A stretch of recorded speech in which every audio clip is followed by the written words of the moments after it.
الحمد للہ وحدہ لا شریک لہ والصلاة والسلام علی من لا نبی بعد۔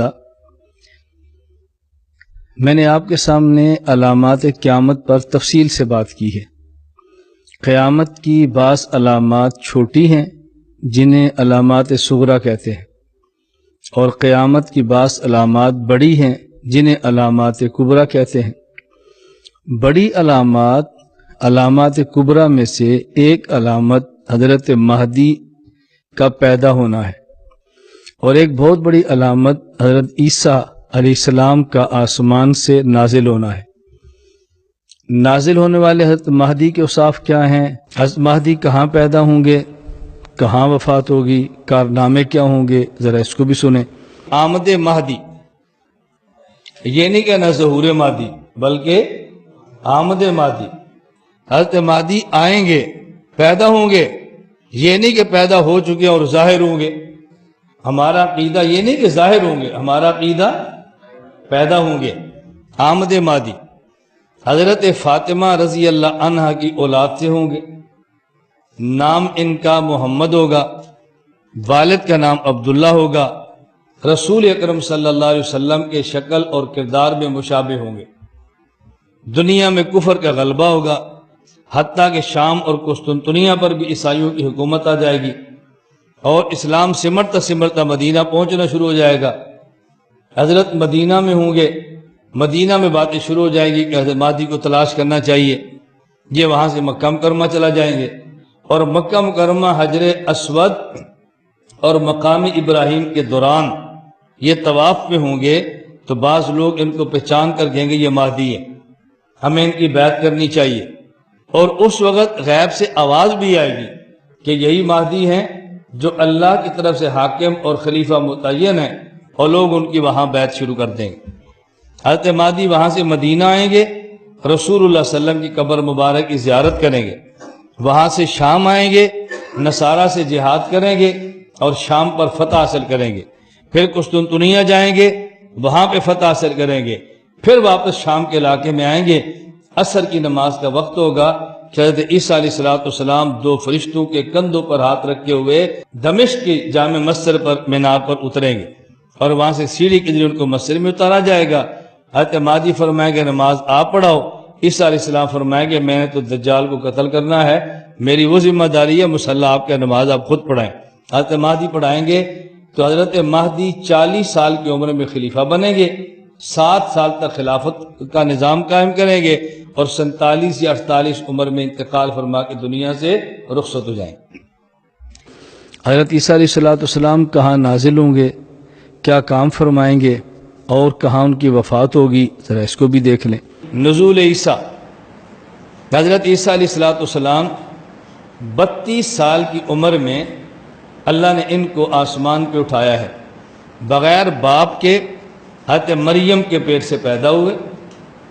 اور حضرت عیسیٰ علیہ السلام وہ شخص ہیں جو پیدائشی طور پہ نبی تھے۔ باقی انبیاء تو 40 سال کے بعد اعلان نبوت ہوتا نا، اور یہ پیدائشی طور پہ نبی تھے۔ اور عام نبی کو 40 سال کے بعد حکم ہوتا اعلان نبوت کا، وحی آتی، اور یہ بچپن سے نبوت کا اعلان تھا، وجعلنی نبیّا، اللہ نے مجھے نبی بنایا۔ 32 سال کی عمر میں اللہ رب العزت نے ان کو زندہ آسمان پر اٹھا لیا ہے۔ قرآن کریم میں ہے اذ قال اللہ یا عیسیٰ انی متوفیک ورافعک الی، یہاں متوفی کا پہلے ذکر کیا اور رافع کا بعد ذکر کیا۔ اس سے جاوید احمد خامدی نے امت کو دھوکہ دیا کہ دیکھو عیسیٰ علیہ السلام پر وفات آئی ہے اور اللہ نے آسمان پہ اٹھا لیا ہے، اور عیسیٰ علیہ السلام پہ موت آنا یہ کوئی عیب تو نہیں ہے، اور انبیاء پر بھی موت آئی ہے، اللہ کے نبی پر موت آئی ہے، عیسیٰ علیہ السلام پر موت آ گئی تو یہ کون سا عیب ہے؟ اور قرآن کی ترتیب بتا رہی ہے کہ ہم آپ کو وفات دیں گے، آپ کو اٹھا لیں گے، اور مطہر اور یہودیوں کے ہاتھوں سے آپ کو مسلح ہونے سے بچا لیں گے۔ تو یہودی ان کی لاش کا مسلح نہیں بنا سکے، بلکہ زندہ آسمان پہ اٹھا لیا ہے۔ حضرت عیسیٰ علیہ السلام آسمان سے نازل ہوں گے، پھر حضرت عیسیٰ علیہ السلام نکاح فرمائیں گے، حضرت عیسیٰ علیہ السلام کی اولاد ہوگی، 40 سال تک خلافت کا نظام ہوگا، دجال کو مقام لد پہ قتل کریں گے، اور عیسیٰ علیہ السلام جہاں تک دیکھیں گے وہاں تک آپ کا سانس جائے گا۔ ناک سے بندہ سانس لیتا ہے نا، پھر باہر نکالتا ہے، جب سانس نکالیں گے تو جہاں تک نگاہ ہے وہاں تک جائیں گے، اور یہاں تک جتنے کافر ہوں گے، جس جس کو سانس لگتا جائے گا وہ کافر اپنی موت مرتا جائے گا۔ چند دنوں کا معاملہ صفائی ہو جائے گی، پھر اس کرۂ ارض پہ کوئی کافر موجود نہیں ہوگا، سب ایمان والے موجود ہوں۔ بالآخر عیسیٰ علیہ السلام مدینہ منورہ جائیں، وہیں ان کا انتقال ہوگا، اور آج بھی چوتھی قبر کی جگہ خالی ہے، حضرت عیسیٰ بن مریم کو وہاں پہ دفن کر دیا جائے گا۔ یہ میں نے دو باتیں بطور خاص اس لیے کی ہیں کہ ابھی کچھ عرصہ قبل ملیشیا میں ایک آدمی نے مہدی ہونے کا دعویٰ کیا جس کا نام مصطفیٰ ہے۔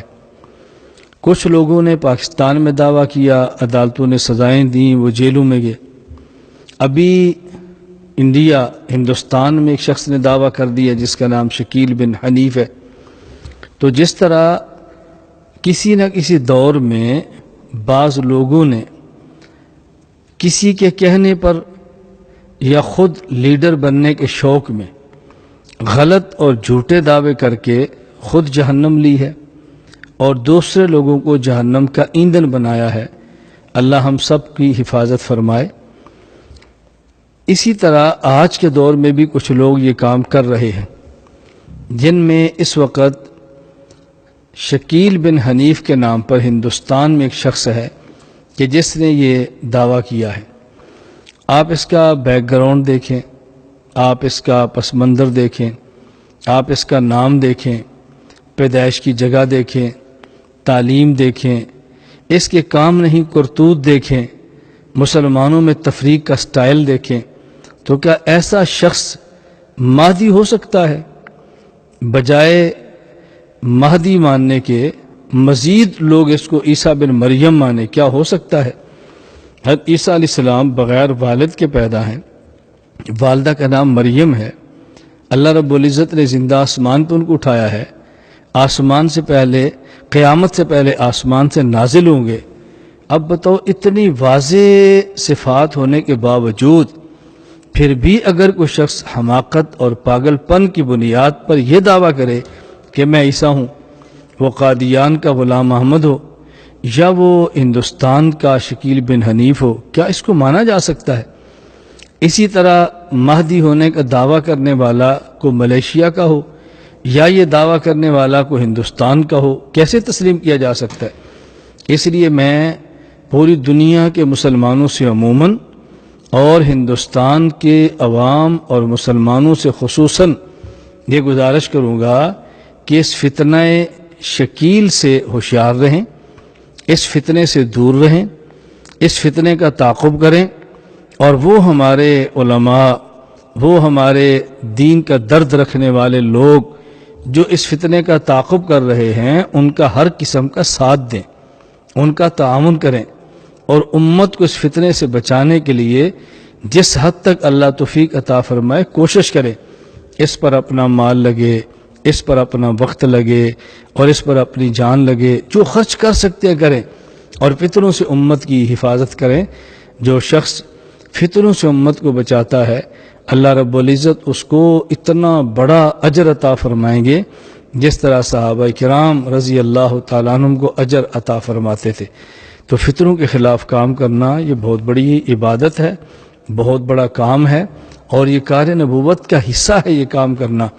میں اس لیے ایک تو وہ تمام حضرات جو ہندوستان میں شکیل بن حنیف کے فتنے کے خلاف کام کرتے ہیں، ان کی تائید بھی کرتا ہوں، ان کے لیے دعا بھی کرتا ہوں، اور جس حد تک ممکن ہو ہم تعاون بھی کریں گے انشاءاللہ العزیز۔ اللہ ان کی اس محنت کو قبول فرمائے، اللہ رب العزت اپنے شان شان اجر عطا فرمائے، اور باقی لوگوں سے ان سے تعاون کرنے کی درخواست کرتا ہوں، اور جہاں تک ہماری آواز پہنچتی ہو ان سے گزارش کروں گا اس فتنے سے خود کو محفوظ رکھیں، اپنے خاندان کو محفوظ رکھیں، محلے والوں کو محفوظ رکھیں، اپنے گاؤں اور شہر والوں کو بچائیں، اور اس فتنے سے جس حد تک بچ سکتے ہیں بچیں، اور اس فتنے کے خلاف کام کرنے والوں کا جس حد تک تعاون کر سکتے ہیں کریں۔